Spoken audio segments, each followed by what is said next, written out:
এই মেয়েটা ভাগ্য করে একটা দাদা পেয়েছে। প্রায় প্রতিটা ভিডিওতে কমেন্টটা পাই। তাহলে তোমাদেরকে আরেকটা গল্প শেয়ার করি শোনো। গতকাল আমি শুয়েছিলাম, দাদা আমাকে বলল, "চল দোকানে যাবো।" আমি বললাম, "জানিস দাদা গা হাত পা না কেমন ব্যথা করছে।"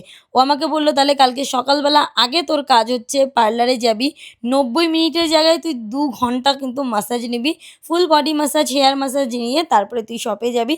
দেখবি তুই একদম রিল্যাক্স হয়ে যাবি।" বিশ্বাস করুন আপনারা এই কথাটা শুনে কি ভাবছেন বা ভাবছেন না আমি সত্যি জানি না বা আমার জানার প্রয়োজনও নেই। আমি শুধু এইটুকুই জানি যে আমি একবার বলাতে যে আমাকে বলল যে, "আগে গিয়ে বডি ম্যাসাজ নিবি, হেয়ার ম্যাসাজ নিবি।" সে তাহলে আমার কথা কতটা ভাবে। আর এর থেকে একটা বোনের বেশি কিছু ভাগ্যে দরকার পড়ে না। তো তারপরে আমি স্নান করেই সকালবেলা তাড়াতাড়ি করে এখানে একটু বডি মিস্ট, তার সাথে আমি জাস্ট স্কিন কেয়ারে আমার ২ টো ৩ টে প্রোডাক্ট থাকে, তার বাইরে নয়। আর এই জায়গাটা আমার তো গোছানোই হয় না। এই অনেক দিন পরে বলতে পারো প্রায় বছরখানেক পরে এই জায়গাটাকে সুন্দর করে গুছিয়ে তুলেছি। বেসিক্যালি আমার তো কোনো রকম মেকআপ প্রোডাক্ট নেই। আমার একটু স্কিন কেয়ার প্রোডাক্ট।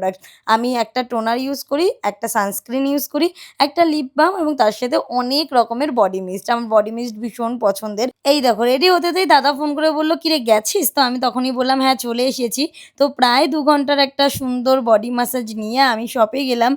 গিয়ে দাদার সাথে কথা বলছিলাম, একটু ভিডিও বানালাম। তারপরে চলে এলাম বাড়িতে। বাড়িতে এসেও যে আমি লেটকে শুয়ে থাকি এরকমটা নয়। বাড়িতে এসেও আমার অনেক কাজ থাকে।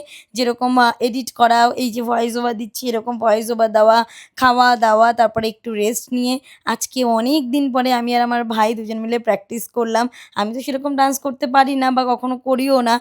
আজকে অনেক দিন প্রায় ৬ মাস থেকে ৮ মাস পরে আমরা ডান্স ভিডিও বানিয়েছি এবং যেটা দেখে আমারও খুব ভালো লেগেছে। তোমরা যারা দেখতে চাও এসআরকে সিস্টার ইনস্টাগ্রামে তোমরা গিয়ে দেখতে পারো। তারপরে বাড়িতে এলাম আবার ভিডিও-টিডিও বানিয়ে প্রায় রাত তখন ১৫:৩০। এবার এখন এসে আগে খেলাম একটু লিচু, তারপরে হলাম ফ্রেশ। ফ্রেশ হয়ে নিজের জামা খুঁজে পাচ্ছি না। অ্যাকচুয়ালি ওই যে যখন বেশি হয়ে যায় তখন তো নিচের দিকে যেগুলো থাকে ওগুলো ঢুকেই থাকে। তো তারপরে হলাম একেবারে ফ্রেশ, এবার গেলাম